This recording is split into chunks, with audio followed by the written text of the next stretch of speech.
Ils auront passé 482 jours en captivité dans la bande de Gaza.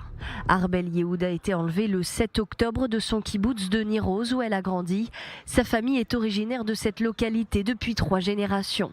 Cette Israélienne de désormais 29 ans, passionnée d'aérospatiale, a été kidnappée avec son petit ami Ariel Cugno, lui, toujours détenu. Dolev, le frère d'Arbel Yehoud, a d'abord été considéré comme otage, mais en juin dernier, il a finalement été déclaré mort après que ses restes aient été retrouvés en Israël. Arbel Yehoud a été détenue par des factions terroristes du djihad islamique. Elle aurait dû être libérée samedi dernier. Gadi Moses a lui aussi été enlevé de son domicile de Nir Oz. Cet Israélien de 80 ans est l'un des membres fondateurs du vignoble du kibboutz. Le 7 octobre, Gadi Moses demande aux terroristes de le prendre pour qu'ils épargnent sa compagne Efrat ainsi que ses belles-filles. Mais Efrat sera kidnappée malgré tout avant d'être tuée.